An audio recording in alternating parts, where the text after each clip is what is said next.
నమస్తే welcome to STV news ముందుగా headlines చూద్దాం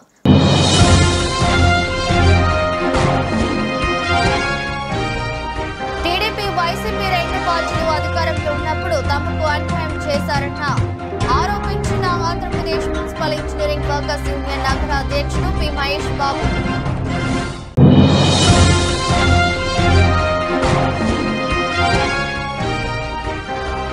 రాష్ట్ర ప్రభుత్వం విడుదల చేసిన మెగా డిఎస్సీని తాము స్వాగతిస్తున్నాం డివైఎఫ్ఐ రాష్ట్ర ప్రధాన కార్యదర్శి జి రామన్న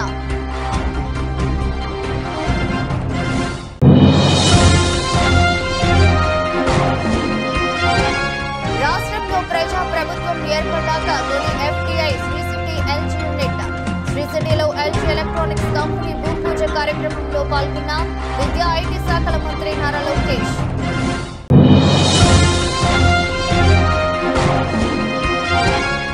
ఉగ్రవాదాన్ని పూర్తిగా నిర్మూలించాలనే లక్ష్యంతో ప్రధానమంత్రి నరేంద్ర మోదీ తీసుకున్న నిర్ణయానికి దేశం యావత్తు జయజయలు పలుకుతుంది తెలిపిన బీజేపీ మైనార్టీ మోర్చా అధ్యక్షుడు షేక్ బాజీ టీడీపీ వైసీపీ రెండు పార్టీలు అధికారంలో ఉన్నప్పుడు తమకు అన్యాయం చేశాయని కనీస వేతన చట్టాన్ని కూడా అమలు చేయకుండా రెండు ప్రభుత్వాలు తమను మోసం చేశాయని Andhra Pradesh municipal engineering workers union నగర అధ్యక్షుడు పి మహేష్ బాబు ఆరోపించారు తమ న్యాయమైన డిమాండ్లు పరిష్కరించాలని లేకుంటే రాష్ట్ర వ్యాప్తంగా పెద్ద ఎత్తున పోరాటం చేస్తామని కూటమి ప్రభుత్వాన్ని హెచ్చరించారు తమ న్యాయమైన డిమాండ్లను పరిష్కరించాలని Andhra Pradesh municipal engineering workers union నగర కమిటీ ఆధ్వర్యంలో అలంకార ధర్నా చౌక్లో గురువారం ధర్నా నిర్వహించారు కార్యక్రమంలో పాల్గొన్న యూనియన్ నగర అధ్యక్షుడు పి మహేష్ బాబు మాట్లాడుతూ గత తెలుగుదేశం ప్రభుత్వం వైసీపీ ప్రభుత్వం కనీస వేతన చట్టాన్ని అమలు చేయకుండా తమను మోసం చేశాయన్నారు 10 సంవత్సరాలు పైబడిన మున్సిపల్ కార్మికులను క్రమబద్ధీకరించాలని కనీస వేతన చట్టాన్ని అమలు చేయాలని పోరాటాలు చేస్తున్నా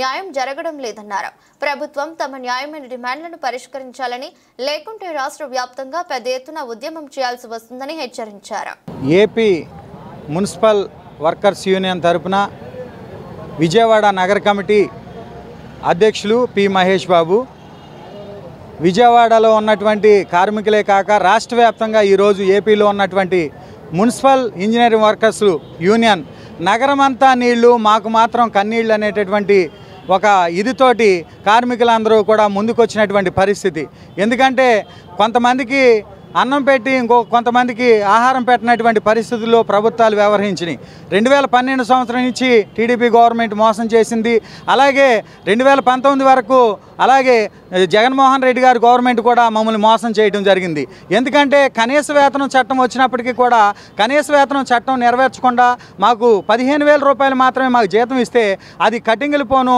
13,087 రూపాయలు మాత్రమే మాకు జీతం పడుతుంది దానికి అనుగుణంగా మేము ఏం చేయాలంటే కార్మికులందరూ కూడా ఐక్యంగా పోరాటంలోకి వచ్చారు ఈ రోజున స్వచ్ఛందంగా పోరాటంలో పాల్గొంటున్నారు ఎందుకంటే కడుపు కాలినటువంటి కార్మికులు ఇంజనీరింగ్ విభాగంలో పనిచేస్తున్నటువంటి వాటర్ సప్లై అలాగే స్ట్రీట్ లైటు వెహికల్ డిపోలో మెకానిక్లు పార్కులు వివిధ విభాగాల్లో చేస్తున్నటువంటి కార్మికులందరూ కూడా ఈరోజు రెండో రోజు ఈ నిరవధిక సమ్మెలో పాల్గొనడం జరుగుతుంది మా న్యాయమైనటువంటి కోరికలు ఏవైతే ఉన్నాయో టెక్నికల్ నాన్ టెక్నికల్ కార్మికులకి 29,200 రూపాయలు నాన్ టెక్నికల్ కార్మికులకి 24,500 రూపాయలు అలాగే ప్రభుత్వంలో సంక్షేమ పథకాలన్నీ కూడా కార్మికులైనటువంటి మా ఇంజనీరింగ్ కార్మికులందరూ కూడా సంక్షేమ పథకాలు 60 సంవత్సరాలు వయో పరిమితిని 60 సంవత్సరాల నుంచి 62 సంవత్సరాలకి అలాగే మాకు న్యాయమైనటువంటి డిమాండ్ ఏదైతే ఉందో ఆప్కాస్ రద్దు చేస్తే కనుక మేమందరం కూడా ఇంజనీరింగ్ కార్మికులందరినీ కూడా మున్సిపల్ ఇంజనీరింగ్ కార్మికులందరినీ కూడా పర్మనెంట్ చేసే దిశగా ప్రభుత్వం చర్యలు తీసుకోకపోతే రానున్నటువంటి దినాల్లో మేమందరం కూడా తీవ్ర ఉధృతానికి తీసుకెళ్లే పరిస్థితి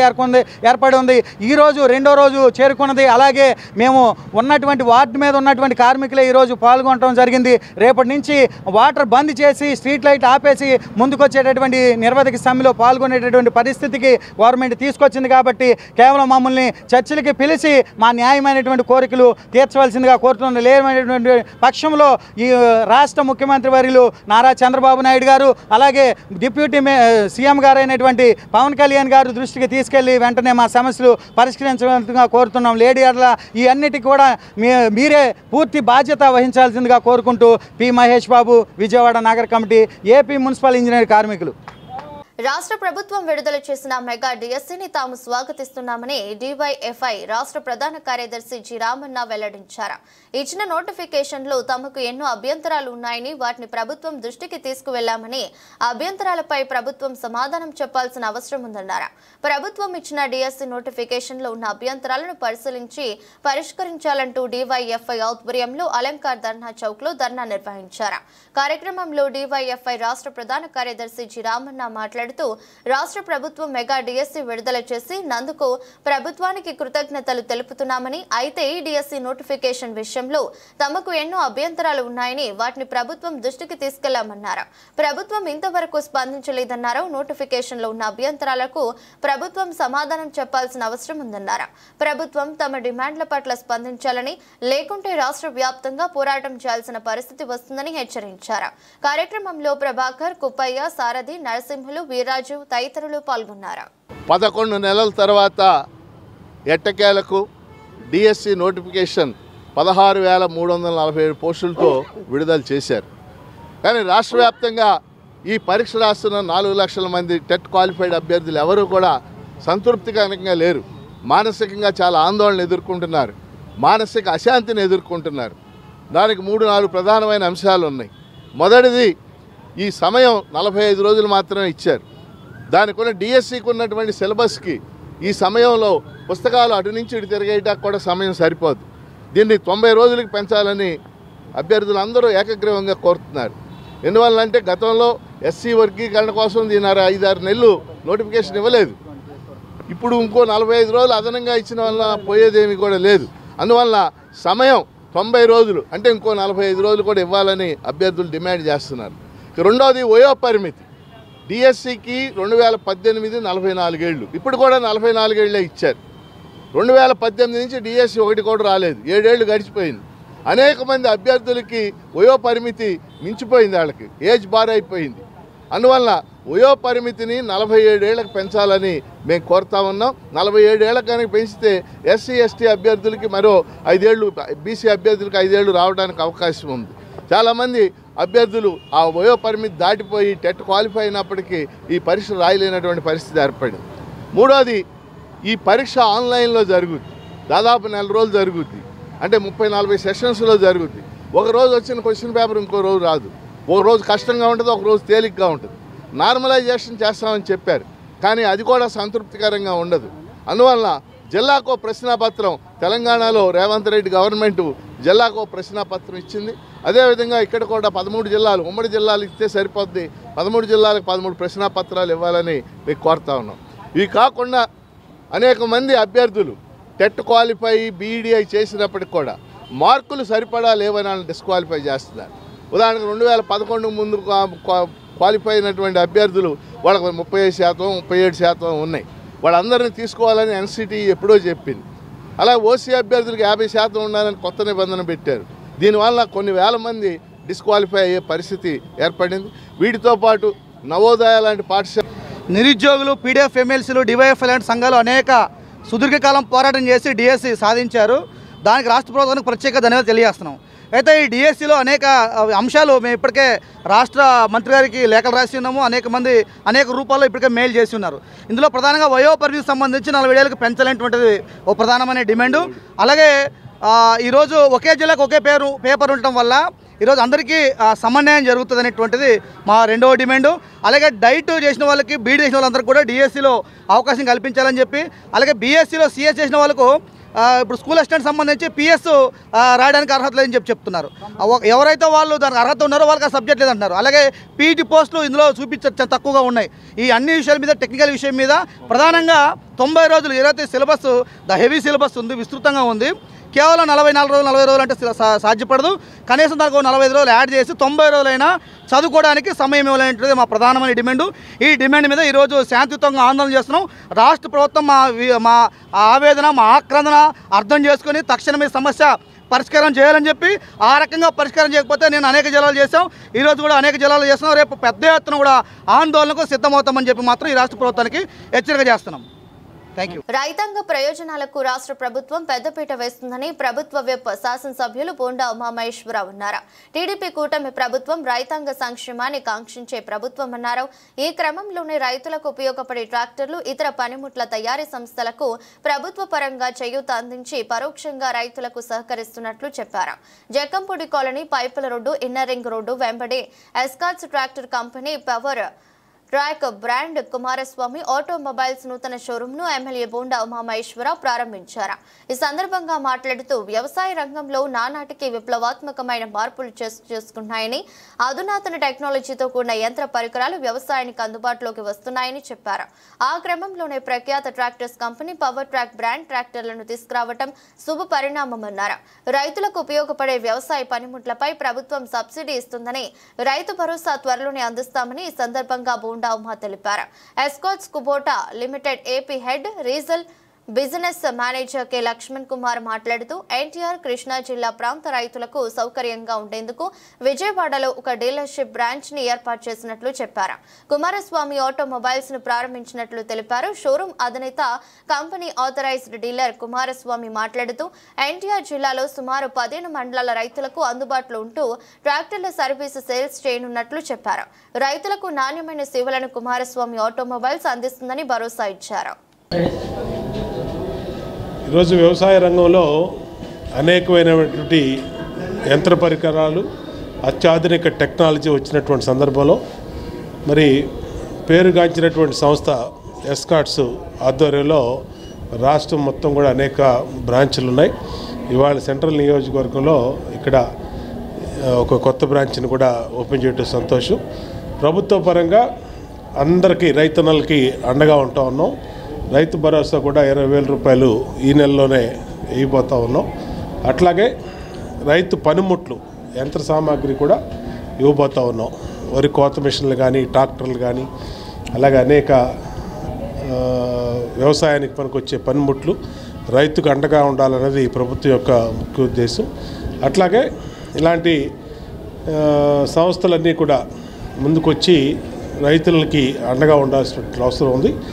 ఈ షోరూమ్ ఇక్కడ ఈ ప్రాంతంలో, రూరల్ ఏరియాలో ఉన్నటువంటి ఈ ప్రాంతంలో అందరికీ కూడా చాలా ఉపయోగంగా సేవలు అందించాలి. అటు సర్వీసింగ్ విషయంలో కానీ, ఇటేపు సేల్స్ విషయంలో కానీ, అట్లాగే ప్రభుత్వ పరంగా కూడా అన్ని రకాలుగా వీళ్ళకి అండగా ఉంటామని తెలియజేస్తాం. నమస్కారం. ఈరోజు మేము ఎస్కాట్స్ ట్రాక్టర్ కంపెనీ నుంచి రావడం జరిగిందనమాట. ఎస్కాట్స్లో పవర్ ట్రాక్ అనే బ్రాండ్ నుంచి. సో ఈరోజు మరి ముఖ్యంగా మనం కృష్ణా జిల్లా, పాత కృష్ణా జిల్లా, కొత్త ఎన్టీఆర్ జిల్లా అయినటువంటి విజయవాడ రూరల్లో మనం ఒక డీలర్షిప్ని మొదలు పెట్టడం జరిగింది. సో దానికి కుమారస్వామి గారు అని చెప్పేసి ఒక డీలర్ని కూడా తీసుకురావడం జరిగిందనమాట. దీని యొక్క ముఖ్య ఉద్దేశం ఏంటంటే ప్రతి కస్టమర్కి కూడా, కస్టమర్ ఇన్ ద సెన్స్ మా దృష్టిలో రైతు, ప్రతి రైతుకి కూడా మనం దగ్గరగా ఉండేసి సర్వీస్ అన్నది చాలా ఇంపార్టెంట్. ఒక ట్రాక్టర్ సేల్ చేయడంతో పాటు సర్వీస్ చాలా మరి ముఖ్యం కాబట్టి సర్వీస్కి దగ్గరగా ఉండడం కోసం ఇక్కడ అదేవిధంగా ముందు నందిగామలో కూడా బ్రాంచ్ పెట్టడం జరుగుతుంది. సో రైతులకు దగ్గరగా ఉండడం కోసం ఇక్కడ షోరూమ్ ఓపెన్ చేసాం. అదేవిధంగా మా కంపెనీలో 15 HP దగ్గర నుంచి 60 HP వరకు కూడా ట్రాక్టర్లు ఉన్నాయి. 2 వీలు, 4 వీలు అనేక రకాల ట్రాక్టర్లు ఉన్నాయి. సో మన దాంట్లో వచ్చేసి 439, తర్వాత యూరో 50, యూరో 42 అనేటువంటి అనేక రకాల బ్రాండ్ తోటి, అంటే ఏ గ్రేడ్ బ్రాండ్ తోటి ఉన్నాయి అన్నమాట. దీంతోపాటు మనం గవర్నమెంట్కి కూడా సప్లై చేస్తున్నాం. గత 7-8 సంవత్సరాల నుంచి గవర్నమెంట్కి, అది రైతురథం అనుకోండి, లేకపోతే ఆర్బీకే అనుకోండి, ఏదైనా సరే అన్నింటిలో కూడా సప్లై చేసాం. 2000 నుంచి 3000 ట్రాక్టర్లు సప్లై చేసాం. చాలా సంతోషం. అందరూ కూడా మాకు కోఆపరేట్ చేయాలని, అదేవిధంగా మా డీలర్ గారైనటువంటి కుమారస్వామి గారిని కూడా పరిచయం చేద్దాం. ఈయన మనకి కుమారస్వామి గారు అని చెప్పేసి మా డీలర్ గారు అనమాట. So thank you very much. నా పేరు లక్ష్మణ్ కుమార్ అండి. నా పేరు కుమారస్వామి అండి. ఇక్కడ కుమారస్వామి ఆటోమోటివ్స్ అని ఇక్కడ ఒక ఆథరైజ్ డీలర్షిప్ ఎస్కాట్స్తో టైఅప్ అయ్యి ఇక్కడ స్టార్ట్ చేసాం. ఈ కొన్ని మండలాలు, అంటే సపోజ్ ఈ జిల్లాలో, ఎన్టీఆర్ జిల్లాలో ఒక 24 మండలాలు ఉంటే మనం ఒక 15-13 మండలాలు మేము తీసుకొని అవి మేము సర్వీసు, సేల్స్ స్టార్ట్ చేసాం. దీనికి మంచి సర్వీస్ ఇవ్వడానికి మేము రెడీగా ఉన్నాం. రైతులందరికీ బెస్ట్గా ఎవరికైతే రైతులు ఉన్నారో వాళ్ళని మనం ముందు మోటివ్ చేసి మన ప్రోడక్ట్లో ఉన్న మంచి లక్షణాలు, ఇప్పుడు కావాల్సిన టెక్నాలజీ, కొంచెం అన్ని అడ్వాన్స్ టెక్నాలజీ మన బ్రాండ్లో ఉంది. ఎస్కాట్లో యూరో 50, అలా 15 HP నుంచి 60 HP వరకు మన బ్రాండ్లో ఎస్కార్ట్ బ్రాండ్లో ఉన్నాయి. హీరో 50 అని, 42 అని, ఫార్మా ట్రాక్ అని, ఇవన్నీ బ్రాండ్స్ ఉన్నాయి. ఇవన్నిటినీ రైతులకు అందుబాటులో మంచి టెక్నాలజీ ఉన్న బ్రాండ్స్ని అందించాలి, సర్వీస్ చేయాలన్న కోరికతో ఈ ఆథరైజ్ డీలర్షిప్ తీసుకున్నాము. ఈ కంపెనీ వారి సహాయంతో దీన్ని ముందుకు తీసుకెళ్తాం. మన దేశంలో చొరబడి మతం అడిగి మరి కాల్చి చంపటం ఉగ్రవాదానికి పరాకాష్ఠని జిల్లా consumer protection member Shri K Srinivasarao VHP నాయకులు నాగలింగం, శివాజీలు ఆగ్రహం వ్యక్తం చేశారు. ఉగ్రవాద దాడికి ప్రతిగా భారత సైన్యం చేపట్టిన ఆపరేషన్ సింధూరకు యావత్ దేశం మద్దతుగా నిలిచిందని చెప్పారు. ఆపరేషన్ సింధూర్లో సుమారు 90 మంది ఉగ్రవాదులు హతం కావటం భారతావనికి ఆనందం కలిగించిందన్నారు. ఆపరేషన్ సింధూర్కి మద్దతుగా సత్యనారాయణపురం, బీఆర్టీఎస్ రోడ్డు, శారదా జంక్షన్లో విహెచ్పి నాయకులు నాగలింగం, శివాజీ ఆధ్వర్యంలో జాతీయ జెండా ప్రదర్శన కార్యక్రమం జరిగింది. కార్యక్రమంలో శివాజీ కె శ్రీనివాసరావు మాట్లాడుతూ ఉగ్రవాదులను పెంచి పోషిస్తున్న పాకిస్తాన్కు భారత్ తగిన బుద్ధి చెబుతుందన్నారు. కేంద్రం తలపెట్టిన ఆపరేషన్ సింధూర్కి భారతీయులే కాకుండా ప్రపంచ దేశాలన్నీ మద్దతు తెలుపుతున్నాయన్నారు. ఉగ్రవాదుల్ని పెంచి పోషిస్తున్న పాకిస్తాన్ పట్ల ప్రపంచ దేశాలన్నీ వ్యతిరేకంగా ఉన్నాయన్నారు. టపాసులు పేల్చి ఆపరేషన్ సింధూర్కి మద్దతుగా భారత్ మాతాకి జై అని నినాదాలు చేశారు. మొన్న ఏదైతే మన దేశంలో ఉన్న యువకుల మీద పాకిస్తాన్ కుక్కలు తెలియకుండా వచ్చి కాల్చారు. కానీ భారతదేశం చెప్పింది మేము ఖచ్చితంగా చేస్తామని. అదే విధంగా ఆ చనిపోయిన పౌరుల్లో ఒక పౌరుడు యొక్క భార్యకి చెప్పారు, నువ్వు వెళ్ళి మోడీ గారికి చెప్పని. ఆ యొక్క తల్లి యొక్క సింధూరం ఈ రోజు నిన్న రాత్రి ఏదైతే జరిగిందో అది సింధూరం అటాక్. ఆడపిల్లల చేత అటాక్ చేసి ప్రపంచం మొత్తం ఆశ్చర్యపరిచిన మహోన్నతమైన వ్యక్తి నరేంద్ర మోడీ గారు. ఇప్పటికైనా ఆలోచించుకోండి, భారతదేశంలో మగవాళ్లే కాదు ఆడవాళ్లు కూడా యుద్ధం చేసిన దాఖలాలు ఉన్నాయి. నిన్న జరిగిన యుద్ధంలో కూడా ఆడవాళ్ళ యొక్క ప్రముఖ పాత్ర ఉంది. అందుకే ఈ రోజు ప్రెస్ మీట్ లో మహిళల చేతే చెప్పించారు, మా దాకా భారతదేశం మీదకి వస్తే మగవాళ్ళు అవసరం లేదు, ఆడవాళ్ళ చేతిలో ఉన్న చీపిర్లు, చేతిలో ఉన్న కారము, అలానే చేతిలో ఉన్న రోకల బండ్లు చాలు పాకిస్తాన్ కుక్కలారా మిమ్మల్ని చెప్పడానికి. ఇప్పటికైనా సరే మీరు ఇంకా తోక ముడిచి ఈ దేశంలో ఉన్న కుక్కల్ని, అలానే మీ దేశంలో ఉన్న తీవ్రవాదుల్ని మీరు హతమార్చారు. లేని పక్షంలో ఇంట్లో ఏదైనా ఒక చీడ పొరుగు దూరితే ఇల్లుని సరి చేసుకోవాలని బాధ్యత ఇంటి గల ఓనర్ది. అలా మీరు ప్రవర్తించకపోతే మాత్రం మీ యొక్క ఇల్లు పూర్తిగా ధ్వంసం అవుతుంది. అలానే ఈ దేశంలో ఉన్న కుక్కలు కూడా చెప్తున్నాం, మీ ఇళ్లలో మీ పక్కన ఉన్న ISI ఏజెంట్లు ఈ దేశానికి హతమర్చే దుర్మార్గులు ఎవరైతే ఉన్నారో వాళ్ళని ఎప్పటికైనా కంట్రోల్ చేసి దేశభక్తులుగా తయారు చేయండి. లేకపోతే నిన్న రాత్రి జరిగిన సంఘటనే రిపీట్ అవుతుంది. గుర్తుంచుకోండి. భారత్ మాతాకి జై. జై హింద్. భారత్ మాతాకి జై. భారతదేశమే కాదు ప్రపంచ దేశాలన్నీ కూడా ఈ రోజు భారతదేశం వైపు చూస్తున్నాయి. ఎందుకంటే ప్రపంచ దేశాల్లో చరిత్రలో లేని విధంగా రాత్రి భారతదేశంలో ఉన్నటువంటి మన హిందూ మహిళలు, సైనికులు ఉన్నటువంటి ఆడపడుచులు పాకిస్తాన్ వాళ్ళ దేశంలోకి వెళ్ళి పాకిస్తాన్ తీవ్రవాదుల్ని హతమార్చి రాత్రి 2 గంటలు 2:30 సమయంలో మన దేశానికి తిరిగి వచ్చారు. అక్కడ దాదాపు ఇప్పటి వరకు పాకిస్తాన్ ని పెంచి పోషిస్తున్నటువంటి తీవ్రవాదులు 90 మంది వరకు చనిపోయారని మనకు వచ్చిన సమాచారం. ఎందుకంటే మొన్న మన భారతదేశం జమ్మూ కాశ్మీర్ పుల్వామాకు వచ్చి మన హిందువుల్ని 27 మందిని మీరు హిందువా కాదా అని మతం అడిగి వాళ్ళు కాదని తెలిసిన తర్వాత 27 మందిని ఈ పాకిస్తాన్ పెంచి పోషిస్తున్నటువంటి తీవ్రవాదుల కుక్కలు మన హిందువుల్ని హతమార్చారు. దానికి నిరసనగా రాత్రి మన ఆడపడుచులతో పాకిస్తాన్ లో 90 మందిని దాదాపు అక్కడ ఉన్నటువంటి తీవ్రవాదుల్ని ఎక్కువ శాతం యుద్ధంలో మన వాళ్ళు విజయం సాధించారు. ఎక్కడైనా సరే పాకిస్తాన్ దేశ ప్రజలు, పాకిస్తాన్ ప్రధానమంత్రి గుర్తుపెట్టుకోవాలి, మీకు భారతదేశంలో ఉన్నటువంటి మీ దేశాన్ని యుద్ధం చేయటానికి మా ఆడపడుచులు చాలు, మగవాళ్ళు అవసరం లేదు.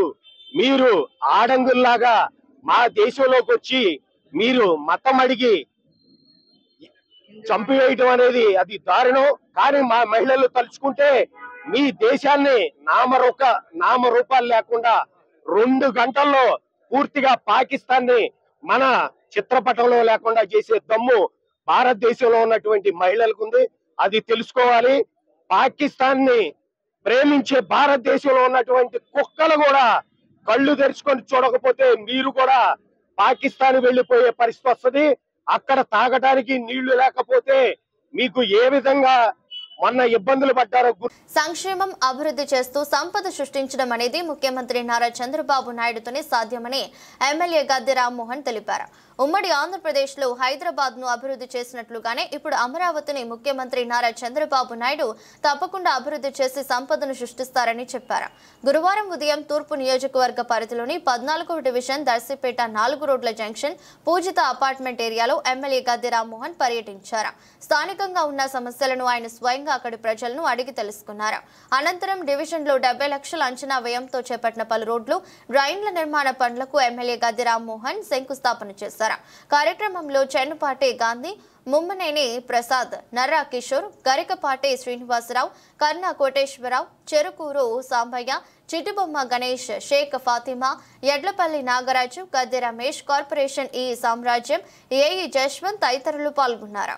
14వ డివిజన్లో మన దర్శిపేట ఈ ప్రాంతంలో ఉన్న సమస్యల పరిష్కారం కోసం 67 లక్షల రూపాయలు వెచ్చించి సీసీ రోడ్ల నిర్మాణం గాని కొన్ని డ్రైన్లు కూడా చేపట్టడం జరుగుతూ ఉంది. 9 నెలల కాలంలో సుమారు కొన్ని కోట్లాది రూపాయలు అభివృద్ధికి ఖర్చు పెడతా ఉన్న సందర్భంలో సంక్షేమం గురించి ప్రత్యేకమైన శ్రద్ధ తీసుకుని ఒక ప్రణాళికాబద్ధంగా ముందుకు వెళ్ళడం జరుగుతూ ఉంది. ఇక్కడ ప్రజలందరూ కూడా గమనించుకోవాల్సింది సంక్షేమం అభివృద్ధి 2 సమాన స్థాయిలో వెళ్తే మాత్రమే రాష్ట్ర అభివృద్ధి పదాన్ని నడుస్తుంది. అందువల్ల ఈ రెండింటిని కూడా సమానంగా తీసుకెళ్ళడానికి సంపద సృష్టి కూడా చాలా అవసరం. ఆ సంపద సృష్టించే కార్యక్రమంలో ప్రజల మీద భారం పడకుండా కేవలం రాష్ట్ర యొక్క సంపద పెరగాలని చెప్పి నారా చంద్రబాబు నాయుడు గారు చేసే అనూకమైన ఆలోచనలో ప్రతి ఒక్కళ్ళు కూడా ఒక ఉద్యోగస్తులు కావాలా, లేకపోతే ఒక ఎంటర్ప్రెన్యూర్ కావాలా, కుటుంబానికి ఒక ఉద్యోగస్తులను ఉండాలి, ఒక వ్యాపారం ఉండాలి. ఆ వ్యాపారం అనేది పెద్ద పెద్ద వ్యాపారాలు కాదు, చిన్న వ్యాపారాలు కాదు, ఎవరు చేయగలిగింది అది వ్యాపారాలు చేసుకుని 10 మందికి ఉపాధి కల్పించే విధంగా ప్రజలు తయారవ్వాలి. అదేవిధంగా ఉద్యోగం సంపాదించుకుని ఆ ఉద్యోగం ద్వారా కుటుంబాన్ని పేదరికం నుంచి బయటికి తీసుకొచ్చే విధంగా యూత్ని ముందుకు తీసుకెళ్లాలని చెప్పి ఆ ఉద్యోగ కల్పన కోసం లేదా వ్యాపారాల కోసం ప్రభుత్వం అన్ని రకాలుగా. అందరికీ నమస్కారం. ఈ రోజు 14వ డివిజన్ లో 60 లక్షల వెచ్చించి మన ప్రీతం శాసనసభ్యులు రోడ్లు గానీ సైడ్ డ్రైన్లు గానీ శంకుస్థాపన కార్యక్రమం చేపట్టడం జరిగింది. గత ప్రభుత్వం చూసుకుంటే గత ప్రభుత్వం గానీ ఇక్కడ ఉన్న కార్పొరేటర్ గానీ ఒక రోడ్డు శంకుస్థాపన గానీ సైడ్ డ్రైన్లు గానీ నిర్మించిన దాఖలాలు లేవు. మీకు ఉదాహరణ చెప్పాలంటే సంవత్సరాల క్రితం నుంచి కూటమి ప్రభుత్వం రాకముందు నుంచి గోవిందరాజ్ స్కూల్ దగ్గర main pipe line water pipe line leakage అవుతుంటే అధికారులు చెప్పినా నాయకులు చెప్పినా ఎవరు పట్టించుకోలేదు. ఈ కూటమి ప్రభుత్వం వచ్చిన 3 నెలల్లోనే ఆ పైప్ లైన్ మార్చి రోడ్డు వేయడం జరిగింది. ఇక్కడే మెయిన్ డ్రైన్ కుంగిపోయి వర్షం వచ్చి జనాలు రోడ్ల మీద నీళ్ళు వస్తుంటే ఎన్ఎస్ఎం బ్యాక్ సైడ్ కూడా వర్షాకాలంలో ఆ పిల్లోడు పడి డ్రైన్ లో చనిపోతే పట్టించుకుని రాగలేవు. మన ప్రీతం శాసనసభ్యులు కొత్తగా ఇక్కడ సైడ్ డ్రైన్ నిర్మించి ఈ యొక్క డ్రైన్ ని మెయిన్ డ్రైన్ మన వందరకాల్లోకి ఇవ్వడం జరిగింది. రానున్న రోజుల్లో ఈ డివిజన్ అభివృద్ధికి ఎంతో వెచ్చించి కృషి చేస్తారని శాసనసభ్యులు చెప్పడం మాకు ఆనందదాయకం. అట్లాగే కూటమి ప్రభుత్వం తరపున ఈ ప్రజల 14 డివిజన్ ప్రజల తరపున ఎమ్మెల్యే గారికి ధన్యవాదాలు. రాష్ట్రంలో సృష్టించబడే ప్రతి ఉద్యోగం ఆవిష్కరణ ద్వారా ఆంధ్రప్రదేశ్ ను ఎలక్ట్రానిక్ పవర్ హౌస్ గా మార్చేందుకు బాటలు వేస్తున్నామని రాష్ట్ర విద్య, ఐటీ, ఎలక్ట్రానిక్ శాఖల మంత్రి నారా లోకేష్ అన్నారు. అంతర్జాతీయ స్థాయి గృహోపకరణాల తయారీ సంస్థ LG electronics Sri City unit కు లోకేష్ భూమి పూజ చేశారు. ఈ సందర్భంగా మంత్రి లోకేష్ మాట్లాడుతూ, మేము ఈ రోజు ఎల్జీ యూనిట్ కు మాత్రమే కాదు ఆంధ్రప్రదేశ్ భవిష్యత్తు కోసం కొత్త పునాదులు వేస్తున్నాం. ఈ కార్యక్రమం ఒక నిర్మాణ ప్రాజెక్టు ప్రారంభం కంటే పెద్దది. ఇది మన రాష్ట్రంతో పాటు భారతదేశ పారిశ్రామిక అభివృద్ధి, సాంకేతిక పురోగతిలో ఒక మైలురాయి. ఆవిష్కరణ పెట్టుబడిని కలిసే చోటు. భవిష్యత్తు రూపుదిద్దుకుంటుంది. 5,000 కోట్లకు పైగా పెట్టుబడిలో ఎల్జీ ఎలక్ట్రానిక్స్ ఆంధ్రప్రదేశ్ కు ప్రపంచ స్థాయి తయారీ యూనిట్ ను తీసుకురావడమే గాక ఏపీని పెట్టుబడుల గమ్యస్థానంగా ప్రపంచ విశ్వాసాన్ని పునరుద్ఘాటిస్తుంది. మేడ్ ఇన్ ఆంధ్ర నుండి మేడ్ ఫర్ ది వరల్డ్ వరకు మా జైత్ర యాత్ర కొనసాగుతుంది. ప్రజా ప్రభుత్వం అధికారంలోకి వచ్చాక తొలి ప్రధాన విదేశీ ప్రత్యక్ష పెట్టుబడుల్లో ఒకటిగా ఎల్జీ శ్రీ సిటీ యూనిట్ ఆవిష్కృతమైంది. పారిశ్రామిక రంగంలో వేగం, బలమైన మౌలిక సదుపాయాలు, ఆంధ్రప్రదేశ్ భవిష్యత్తుపై చంద్రబాబు నాయుడు నిబద్ధతకు ఇది అద్దం పడుతుంది. మేము సులభతరమైన వ్యాపారానికి హామీ ఇవ్వడమే కాక స్పీడ్ ఆఫ్ డూయింగ్ బిజినెస్ విధానాలకు అనుసరిస్తున్నాం. శ్రీ సిటీలో ఎల్జీ ఎలక్ట్రానిక్స్ అత్యాధునిక తయారీ కర్మాగారానికి శంకుస్థాపన కార్యక్రమం సందర్భంగా మీ ముందుకు రావడం గొప్ప గౌరవంగా భావిస్తున్నాను. LG electronics India managing director Shri Hong Ju Jeon, LG దాని విక్రేత కంపెనీలపై నాయకత్వ బృందాలు భాగస్వాములందరికీ నేను హృదయపూర్వకంగా స్వాగతం పలుకుతున్నాను. Welcome to a very warm Andhra Pradesh. When we said warm welcome, we really meant it. To the dignitaries on the dais, Jechol Liu, CEO HS Company, Jaesung Lee, CEO ES Company, Byung-Yeol Kim, Operations Group Head, Hongju Yeon, LG EIL MD, Seong-Ho Lee, Ambassador of Republic of Korea to India, Chukapalli Suresh Garu, Honorary Consular General to Andhra Pradesh and Telangana, Srini Raju Garu, Ravi Sana Reddy Garu of Sri City, Katamneni Bhaskar Garu, Secretary IT, Venkateswar Garu, Collector, District Collector, Abhishek Kishore, VCMD APIC, and to all the dignitaries in front of me, a very warm welcome to the state of Andhra Pradesh. Today we are not just breaking ground, we are breaking new ground in the state of Andhra Pradesh. It is a great privilege to stand before you today at this momentous occasion, the groundbreaking ceremony of LG Electronics state-of-the-art facility here in Sri City, Andhra Pradesh. I extend a very warm welcome to the leadership of LG Electronics, India and global, and its vendor companies to our state. Today marks more than just the beginning of a construction project. It is a defining milestone in the journey of industrial growth and technological advancement for our state and for our nation.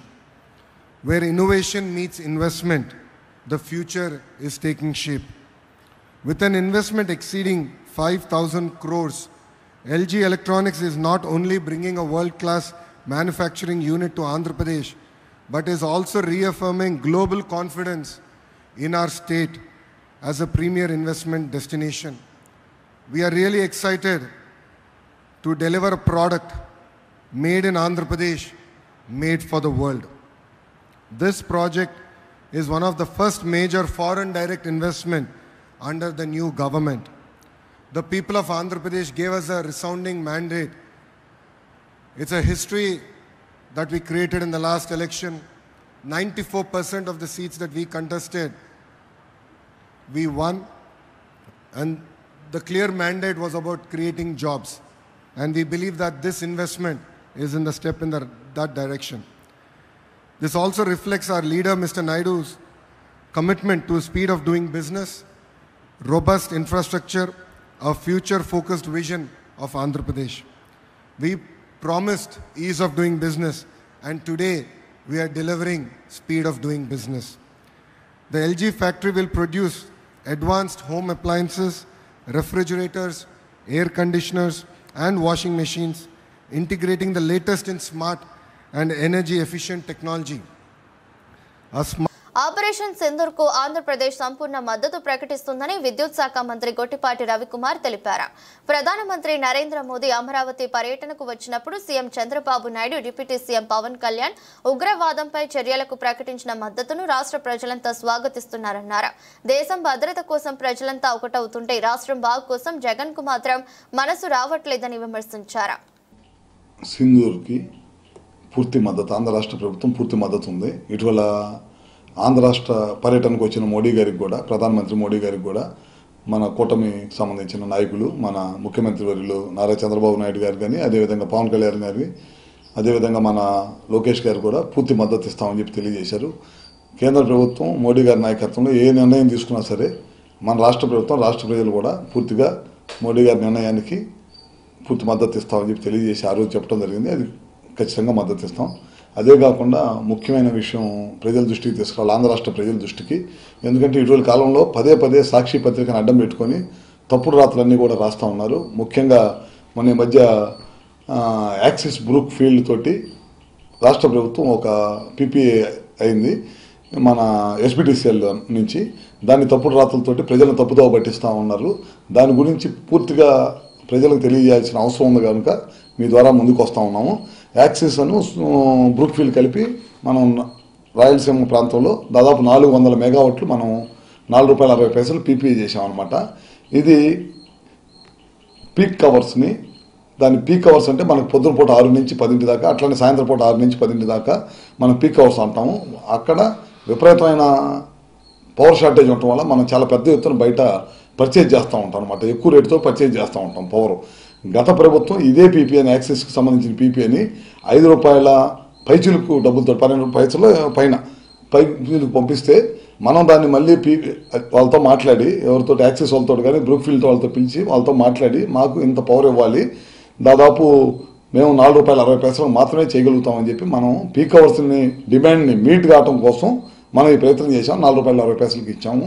దాన్ని సాక్షిలో పదే తప్పుడు వార్తలు రాయటం కాకుండా వాళ్ళ మనుషుల చేత, వాళ్ళ అభివాళ్ళ చేత కూడా, అందరి చేత కూడా తప్పులు ప్రచారం చేపిస్తూ ఉంది.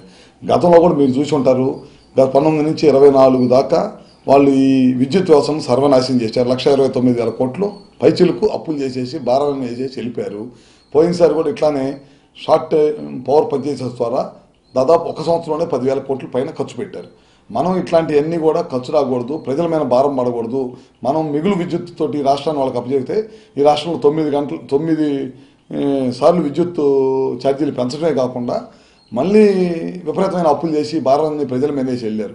పోయినసారి మీకు చెప్పాను, 19 నుంచి 24 మధ్యలో దాదాపు ఎఫ్పీపీఏ ఛార్జెస్ దాదాపు 20,000 కోట్లు చేసి వెళ్ళారు. అది ఇప్పుడు ప్రజల మీద భారం పడుతున్న సంగతి కూడా మనందరికీ తెలిసింది. దాన్ని కూడా మేమేదో కరెంటు బిల్లులు పెంచామని చెప్పి తప్పుడు ప్రచారం చేసి మా మీద బురద జల్లే ప్రయత్నం చేశారు. ఒకసారి దాన్ని తిప్పికొట్టాము. పదే వాళ్ళు ధర్నాలు పెట్టడం, అసెంబ్లీలో క్వశ్చన్లు వేయటం అవి చేస్తే దాన్ని అసెంబ్లీలో కూడా దీటైన సమాధానం చెప్పామన్నమాట.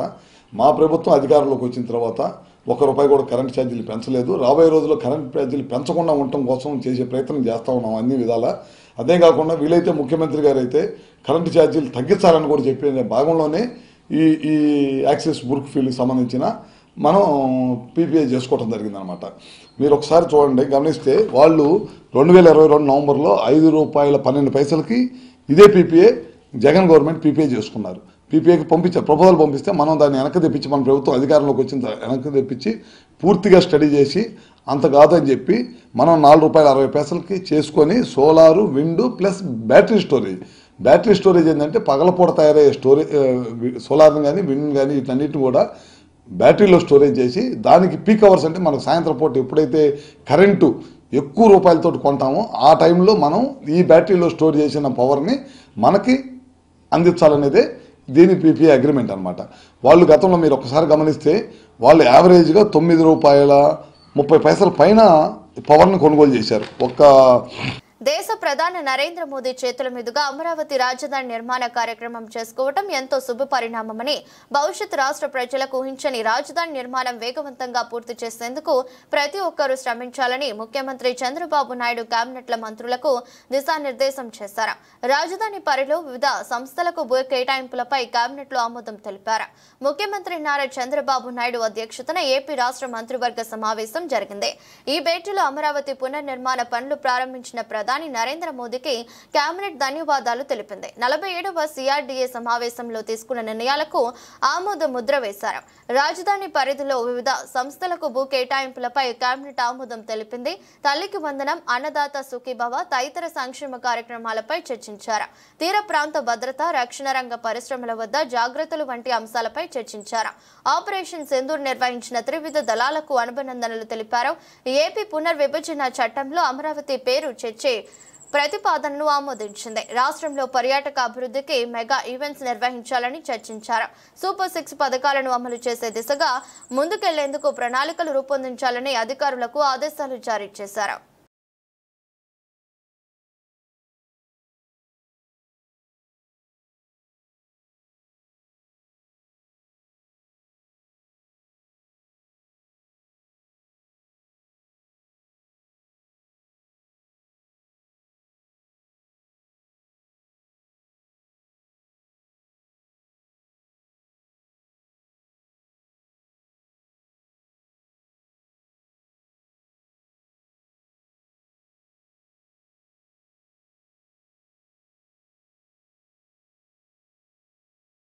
ఉగ్రవాదాన్ని పూర్తిగా నిర్మూలించాలని లక్ష్యంతో ప్రధానమంత్రి నరేంద్ర మోదీ తీసుకున్న నిర్ణయానికి దేశం యావత్తు జేజేలు పలుకుతుందని బీజేపీ మైనార్టీ మోర్చా అధ్యక్షులు షేక్ బాజీ తెలిపారు.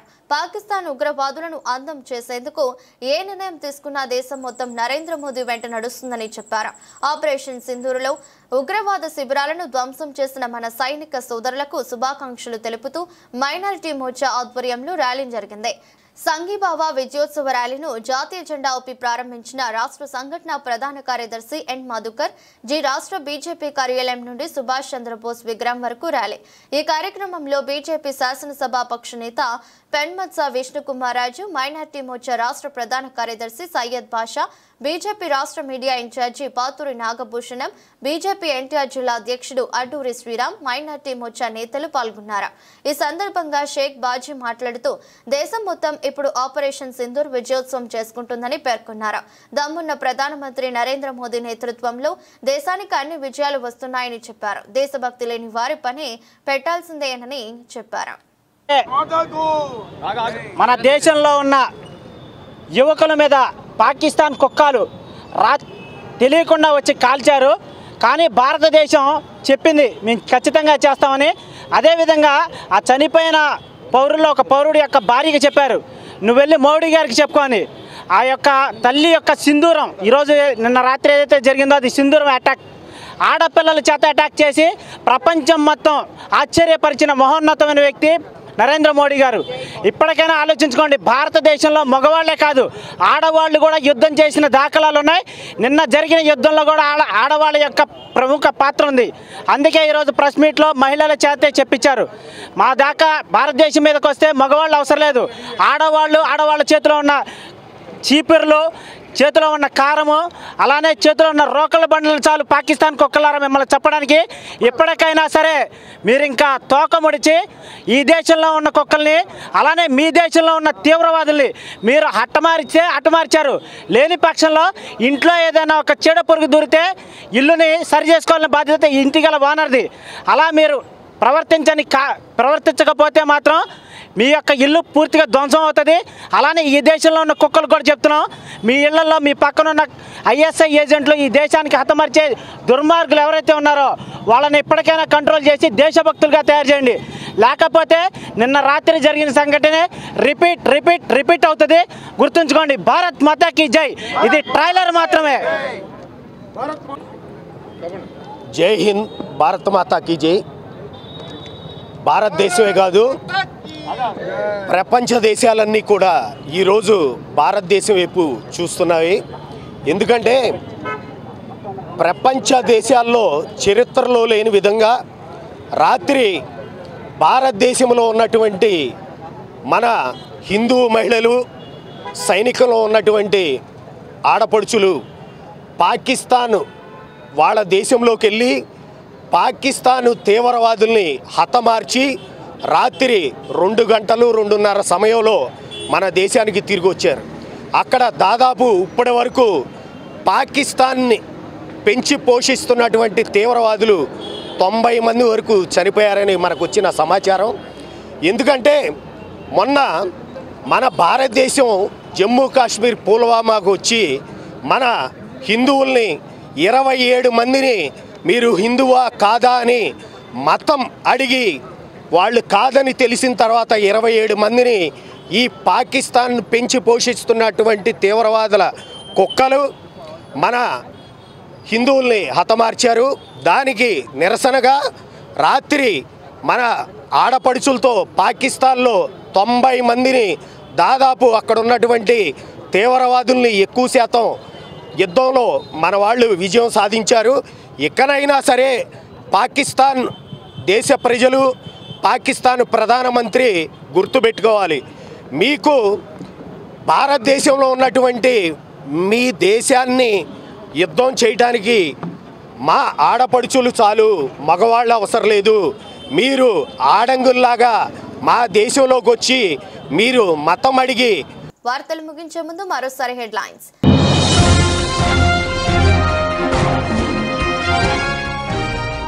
టీడీపీ వైసీపీ రెండు పార్టీలు అధికారంలో ఉన్నప్పుడు తమకు అన్యాయం చేశారన్న ఆరోపించిన Andhra Pradesh municipal engineering workers workers union నగర అధ్యక్షుడు పి మహేష్ బాబు.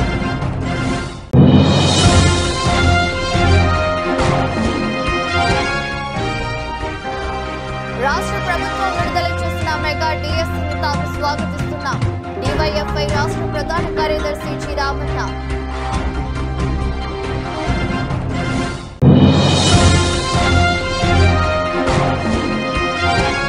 రాష్ట్రంలో ప్రజా ప్రభుత్వం ఏర్పడ్డాక తొలి FDI Sri City LG unit. Sri సిటీలో ఎల్జీ ఎలక్ట్రానిక్స్ కంపెనీ భూమి పూజ కార్యక్రమంలో పాల్గొన్న విద్యా ఐటీ శాఖల మంత్రి నారా లోకేష్.